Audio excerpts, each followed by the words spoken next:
बांग्लादेश के संस्थापक, बांग्लादेश के प्रथम राष्ट्रपति शेख मुजीबुर रहमान की पुत्री शेख हसीना की जो कहानी है काफ़ी दिल दहलाने वाली है, काफ़ी एक नई चमत्कारिक कहानी है, जिन्होंने पूरी दुनिया में एक मैसेज साबित कर दिया है। 5वीं बार प्रधानमंत्री बन करके दुनिया को बता दिया है कि हम रुकने वाले में से नहीं हैं, हम झुकने वाले में से नहीं हैं, और उसमें भी मुस्लिम पहला प्रधानमंत्री। पूरी दुनिया को एक ऐसा मैसेज जो शायद कभी सुनेगा नहीं और नया इतिहास लिख के रख दिए, जो आज तक किसी ने नहीं लिखा है। हमारे देश के प्रधानमंत्री 3-0 बन चुके हैं, लेकिन बांग्लादेश की प्रधानमंत्री शेख हसीना ने प्रूफ कर दिया है 5वीं बार प्रधानमंत्री बन करके के उसके जैसा कोई भी लीडर पूरे दुनिया भर में नहीं है।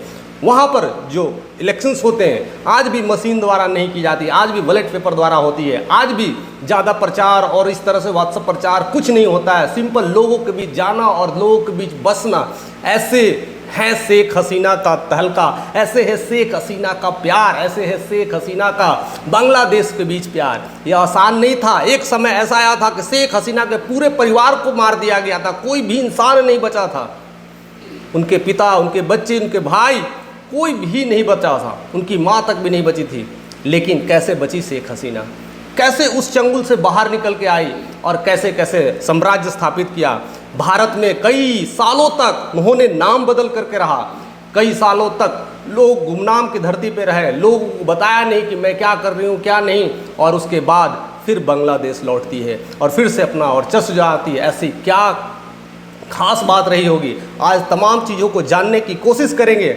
और हम हमेशा कहते हैं कि इतिहास ऐसे नहीं लिखा जाता है, इतिहास लिखने वाले की लाइफ में ऐसी ऐसी कुछ घटनाएं हो जाती है, ऐसे ऐसे कुछ चीज़ें हो जाती है, लगता है कि इतिहास उसी दिन लिखा जा चुका है। और इतिहास तभी लिखा जा चुका था जब पूरे देश खुशियां मना रही होती है और वहाँ पर कुछ नई घटनाएं होती है। आइए आज समझने की कोशिश करते हैं, पूरी तरह से आप तैयार हो जाइए और इस इंस्पायरिंग स्टोरी को अपने दिल में उतारने की कोशिश करिए कि ऐसी ज़िंदगी में एक महिला के जीवन में एक ऐसा बदलाव, एक ऐसा चमत्कारिक चीज़ होता है और कोई नहीं जानता कि ऐसे गुमनाम से इस तरह से नाम बनाने वाली महिला प्रधानमंत्री शेख हसीना का नाम आज हर देश में, हर युवा पे, हर लोगों के बीच है। तो आइए समझने की कोशिश करते हैं। 15 अगस्त 1975 की बात है, जब हमारे देश में स्वतंत्रता दिवस की खुशियां मना रहे थे, झंडे बढ़ रहे थे, मिठाइयाँ बढ़ रही थी, जलेबियाँ बढ़ रही थी, लोग खुशी का गुणगान कर रहे थे, लोग डांस कर रहे थे, नाच गान कर रहे थे, राष्ट्रगान हो रहा था।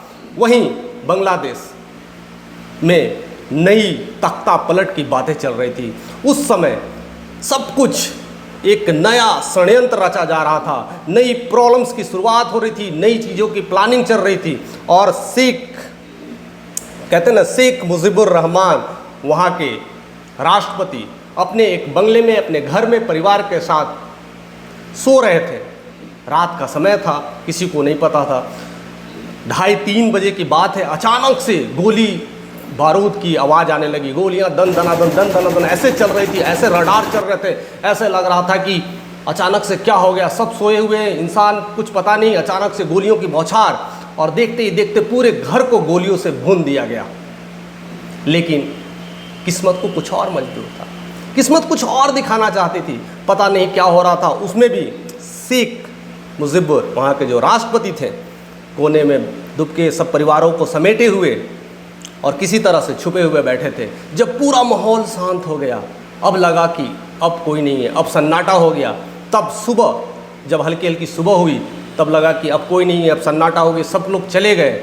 तब शेख मुजीबुर रहमान घर से अपने बाहर निकलते हैं, और जैसे ही बाहर निकलते हैं तो 2 लोग उनको पीछे से पकड़ लेते हैं, और पकड़ लेने के बाद उनको पूरे बंदूक और ये सब सारे लैस रहते हैं।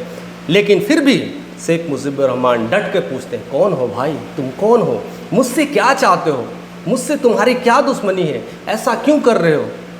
बट उन्हें उनकी एक बात भी नहीं सुनी, कोई जवाब नहीं दिया, कोई मैसेज नहीं। और उनको एक कटघरे पे रख करके उस घर के सामने रख करके दे दनादन गोलियां को बौछार करने लगे। और देखते ही देखते 18 गोलियां दाग दी। जब तक उन्हें यह न लगा कि ये बॉडी डेड हो गई है, तब तक गोलियां चला रहे थे, और 18 गोलियों को शिकस्त करके पूरी तरह से उन्हें मौत के घाट उतार दिए। 1975 की वो रात एक काली रात बन चुकी थी। कोई नहीं जानता था ऐसा क्या होगा। एक राष्ट्रपति की ऐसी हत्या कोई सोच नहीं सकता, ऐसा निर्मम हत्या, ऐसा संहार किसी ने कल्पना भी नहीं किया था। लेकिन बातें वहीं तक नहीं रुकी। उसके बाद उसके फिर घर में जाते हैं और हर किसी को खोज खोज करके पूरे परिवार को मार देते हैं। कोई नहीं बचता है। उनके दो तीन भाई थे, उनकी बहन थी, उनकी माँ थी। शेख हसीना के पूरे परिवार को पूरी तरह से निश्नाभूत कर देती।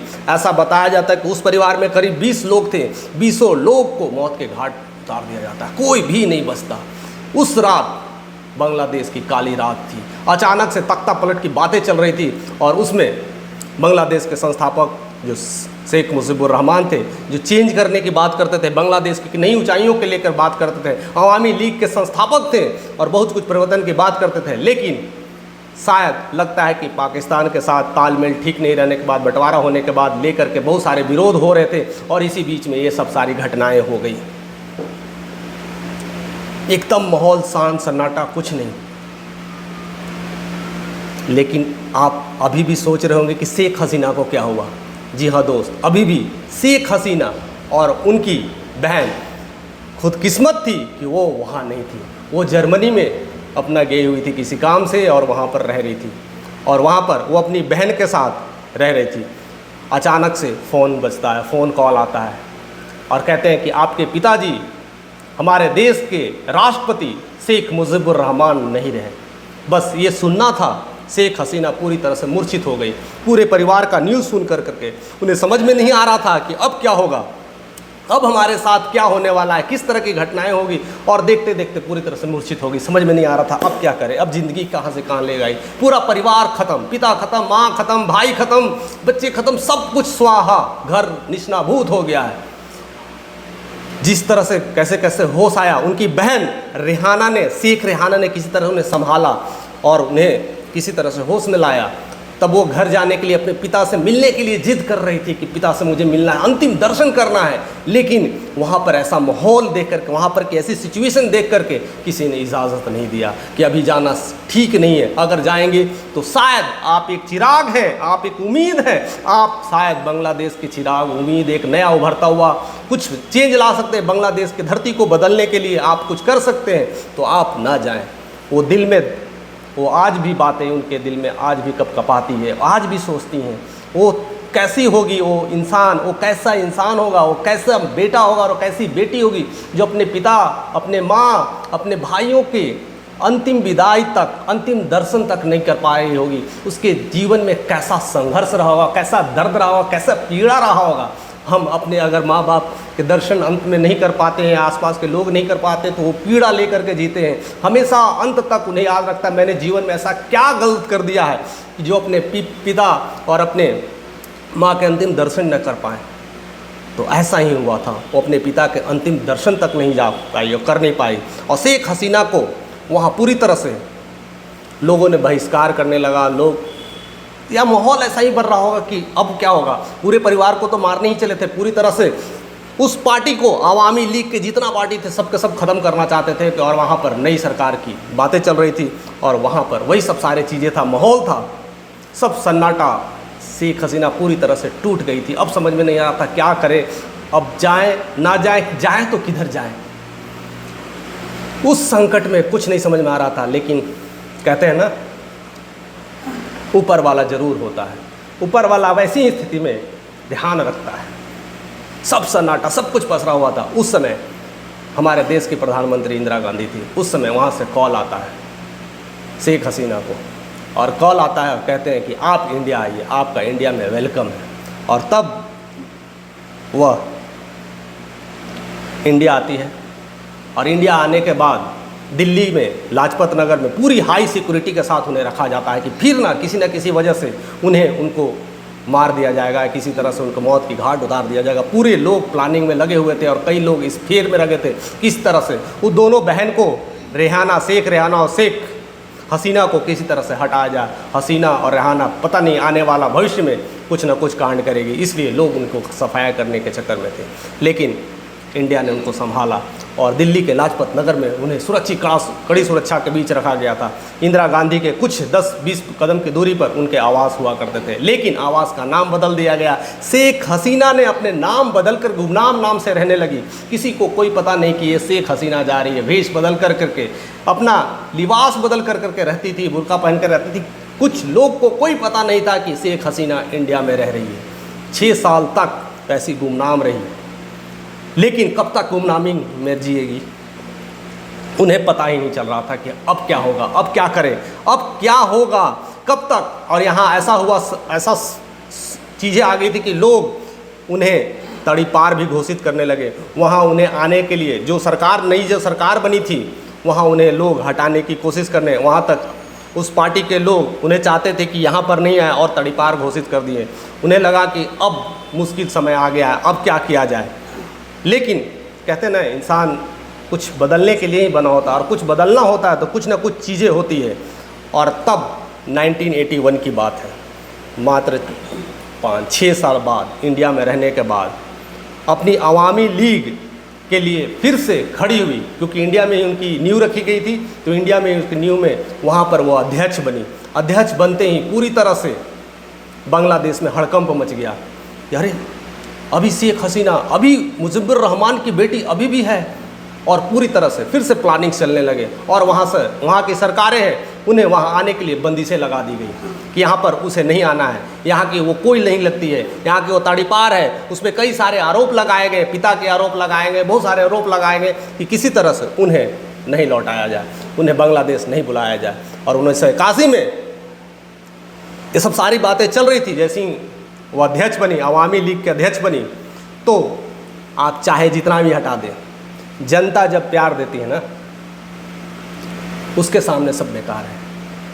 फिर उन्होंने हिम्मत किया, साहस लगाया और कहा कि अब मुझे इंडिया में रहना ज़रूरी नहीं है, क्योंकि इंडिया में रहेंगे तो हमारा कुछ काम नहीं हो सकता, जो होगा देखा जाएगा, हम अपने देश में मरेंगे तो मरेंगे। लेकिन वही है, फिर चलती है, अपना कारवां तैयार करती है और 1981 में बांग्लादेश के लिए लौटती है। एयरपोर्ट आते ही पूरा हुजूम लग जाता है, पूरा भीड़ लग जाता है, पूरा तांता लग जाता है। पूरे देश के लोग, कहते हैं ना, पूरे बांग्लादेशी लोग इकट्ठा हो जाते हैं, पूरे भीड़ लग जाता है उन्हें देखने के लिए, क्योंकि ऐसी स्थिति में कोई नहीं जानता था कि वो कैसी होगी, क्या स्थिति होगी, कैसी चीज़ें चल रही। और वो सब सारे चीज़ों का स्वागत, पहली बार अपने 6 साल बाद अपने धरती पर कदम रखना एक बड़ी सौगात था उनके लिए, और बहुत बड़ा संघर्ष था, और फिर बहुत जिम्मेदारी। जैसे ही वो धरती पे कदम रखी तो वहाँ पर तो लोगों का स्वागत हुआ, लेकिन जो अपोनेंट पार्टी थे, उनके अपोनेंट पार्टी ने कहीं ना कहीं उनको कहीं ना कहीं परेशान करने की कोशिश कर दिया, और किसी न किसी उसे हटाने की कोशिश कर दी। उस समय पार्टी जो थे, बीएमपी पार्टी थे, उस समय बीएमपी की सरकार हुआ करती थी, वो किसी तरह से उन्हें गिरफ्तारी का आरोप लगा दिया, किसी तरह का नज़रबंदी का आरोप लगा दिया, और कहीं तरह से कोशिश करने लगे कि उसको गिरफ्तार किया जाए। और धीरे धीरे किसी न किसी माध्यम से जैसे ही वो बाहर निकली, और फिर किसी न किसी आरोप से उन्हें गिरफ्तार कर लिया गया और जेल में रख दिया गया। फिर से प्रॉब्लम शुरू, समस्याएं शुरू। लेकिन लोगों के मन में प्यार था, लोग उनको चाहने लगे थे, लोग उनको दीदार कर रहे थे, लोग उन्हें नया चेहरा देखना चाहते थे। और 1986 में ढाका में फिर से इलेक्शन हुआ। शेख हसीना को उसी समय जस्ट पहले 2-3 महीने पहले रिहा कर दिया गया, 6 महीने पहले रिहा कर दिया गया था। अब वो इलेक्शंस के लिए खड़ी हो गई थी, लेकिन जब इलेक्शन में खड़ी हुई तो मात्र 100 सीटें लाई थी, और एक विपक्ष के दौर पे भूमिका निभाई। अभी भी वो जीत नहीं पाई थी, अभी भी वो जीत से कोसों दूर थी। तो अब जब उनके ओपोनेंट थे, बीएमपी के पार्टी के ओपोनेंट थे, और अपना प्रभुत्व जमाने लगे, और लगा कि अब उनकी ही पार्टी चलेगी, अब उनका ही राज चलेगा, अब शेख हसीना को मिट्टी में मिला दिया जाएगा, उनके परिवार को मिलाया दिए थे, इन्हें भी मिला दिया जाएगा। और 1986 के बाद 88 में बहुत षड्यंत्र रचे गए, क्योंकि बीएमपी का सरकार था, सब कुछ सरकार उसी का राज चलता था, और पूरी षड्यंत्र चलने लगी, पूरी तरह से उन्हें मारने की प्लानिंग चलने लगी। ऐसा हुआ था कि उस समय शेख हसीना भी अपनी 100 सीट ला करके विपक्ष में खड़ी हुई थी और पूरी तरह से अपनी जोरदार भाषण, जोरदार से लोगों को बीच स्वागत करना, लोगों के बीच रहना, आवाम जनता से मिलना, उनका ही यही काम रह गया था। लोगों के बीच जाती थी, मिलती थी, करती थी और अपने आप को प्रूफ करती थी कि आने वाला इलेक्शंस में हम कुछ करने वाले, बदलाव लाने वाले। ऐसे नहीं चलेगा सियासी, ऐसे सियासी से बांग्लादेश का कभी भी भविष्य अच्छा नहीं होगा। और लोगों से मिलना, हर जगह जाना, और यही बीएमपी के लिए मौका था किसी तरह से उनका पता साफ करना, शेख हसीना को फिर से उजाड़ने का, शेख हसीना को फिर से ख़त्म करने की पूरी प्लानिंग चल रही थी। और 1988 की बात है, उनके कार में बम रख दिया गया।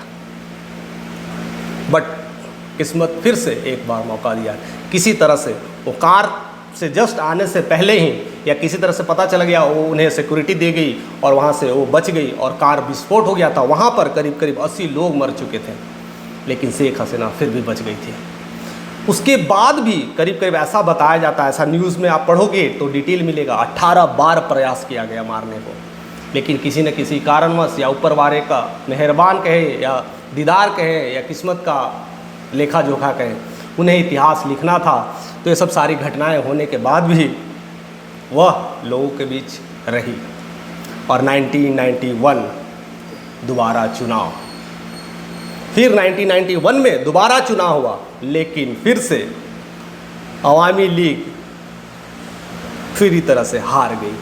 अब उन्हें लगा कि शायद मुझे बांग्लादेशी चाहते नहीं है क्या, लोग तो इतना प्यार देते, इतना हुजूम होता है, सब लोग मुझे प्यार करते हैं, मैं ऐसे पार्टी में हूँ जो मैं जीत नहीं पा रही हूँ, अच्छे से आहा पार नहीं रही, तो कहीं ना कहीं अवामी लीग छोड़ने की उन्हें मांग करने लगी। अब लीग छोड़ना चाहता हूँ, अब आराम से मैं रहना चाहता हूँ, अब पार्टी उटी में नहीं रहना चाहता।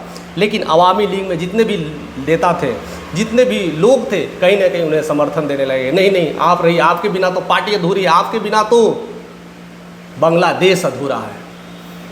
लोगों को मनाने, लोगों को प्यार फिर से मिलने लगा और फिर से वो हिम्मत रखी और फिर से पार्टी को संभाला, फिर से प्रचार प्रसार और फिर से लोगों के बीच जाना।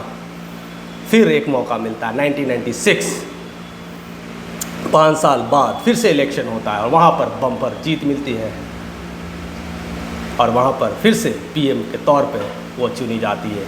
यानी उस समय बांग्लादेश की नई प्रधानमंत्री में उनका स्वागत होता है, पूरी तरह से हुजूम लगता है, पूरी तरह से तांता लगता है और एक नई प्रधानमंत्री का चेहरा फिर से गूंजने लगता है और वहाँ से उनकी नई एरा की शुरुआत होती है।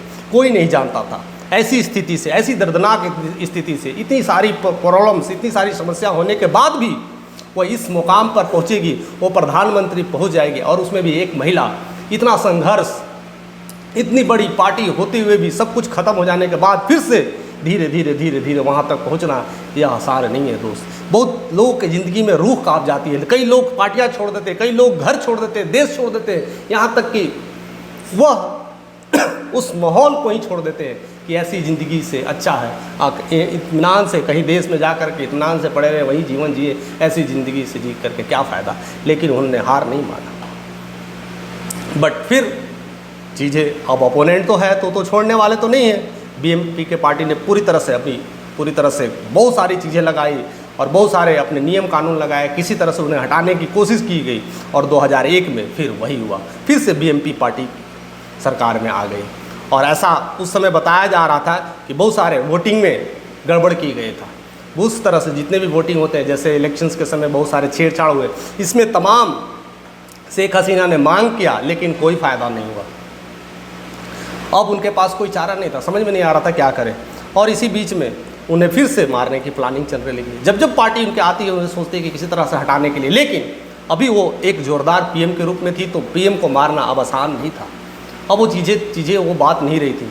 लेकिन जिस 2007 की बात है, वो अमेरिका गई हुई थी। अमेरिका जाने के बाद अब बीएमपी के पार्टी वाले ने किस तरह से मोर्चा बना दिया कि वो देशद्रोही है, देश छोड़ के जा रही है और अपनी पार्टियों को धीरे धीरे ख़त्म कर रही है और सब कुछ निगेटिव प्रचार करने लगे और उन्हें हटाने की मांग करने लगे और देशद्रोही का नारा लेकर के उन्हें देश ना वापस आने का हुजूम लगा दिया और पूरी तरह से विरोध होने लगा। इस विरोध की वजह से वह 15 दिन तक अमेरिका में रही थी, वह बांग्लादेश ना आ पाई थी। बताइए, एक राष्ट्रपति के साथ ऐसा सलूक, क्या आप सोच सकते हैं ऐसा हो सकता है? लेकिन हाँ दोस्तों, ऐसा हुआ है। आप पढ़िए, न्यूज़ पढ़िए, गूगल में देखिए शेख हसीना का लाइफ जीवन कैसे ट्रांसफॉर्म हुआ है। और ऐसी स्थिति में फिर से हिम्मत करती है और फिर से जब चीज़ें माहौल शांत हो जाता है तो शेख हसीना वापस लौटती है और 2009 में फिर से इलेक्शंस होता है। इस बार कोई चूक नहीं, इस बार सब कुछ बदल के रख देती है और फिर 2009 में इलेक्शंस होता है और पूरी तरह से अपने आप को तैयार करती है और नए पीएम के रूप में दूसरी बार फिर से शपथ लेती है और उस समय से देश में नया क्रांति लाती है और बहुत कुछ परिवर्तन करने की बात करती है और उसके बाद से वो रुकने का नाम नहीं लेती। फिर 2014 में इलेक्शन होता है, फिर से तीसरी बार प्रधानमंत्री, फिर 19 में होता है चौथी बार प्रधानमंत्री और 2024 11 जनवरी 2024 को पाँचवीं बार प्रधानमंत्री के रूप में इतिहास में पन्नों में खो जाती है, इतिहास के पन्नों में लिखा जाती है, दर्ज कर जाती है कि ऐसा कोई भी प्रधानमंत्री हो सकता है क्या।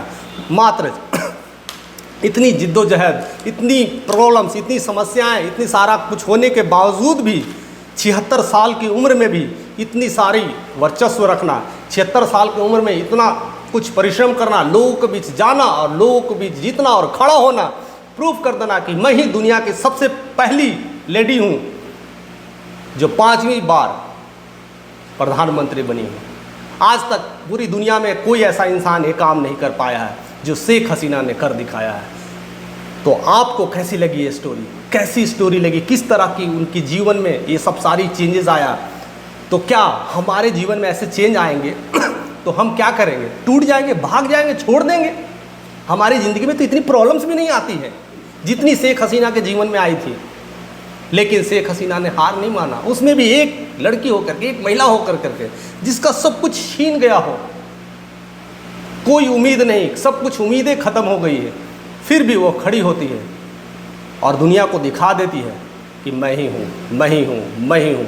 आप क्या तैयार हैं? आप कुछ दिखाने वाले हैं? आपको इस स्टोरी से क्या इंस्पिरेशन मिलता है? आपको भी लगता है ऐसी कठिनाइयाँ, ऐसी परेशानियाँ, तो रेडी हो जाइए, तैयार हो जाइए और ऐसे ही कुछ करके दिखाइए, क्योंकि दुनिया में एक से एक लोग पड़े हैं और ऐसी ऐसी मैं स्टोरी लाते रहूँगा, ऐसे ऐसे स्टोरी आपके साथ, इंस्पायरिंग स्टोरी भरते रहूँगा, क्योंकि दुनिया में ऐसे ऐसे लोगों की कमी नहीं है, बस हमें पता नहीं है। हम सारे चीज़ें खोल करके आपके साथ धीरे धीरे रखेंगे। हमारे साथ ऐसे ही आप बने रहिए। अगर चैनल पे नए हैं तो ज़रूर से ज़रूर सब्सक्राइब करिए, क्योंकि ऐसे नोटिफिकेशन आपको मिलते रहेंगे, ऐसे इंस्पायरिंग स्टोरी मिलते रहेंगे और हो सके तो लोगों तक शेयर करते रहिए। बहुत लोग ऐसे सोचते हैं कि मेरे जीवन में अब अंधकार आ गया है, शायद ऐसी स्टोरी सुन कर उनके जीवन में फिर से रोशनी आ जाए।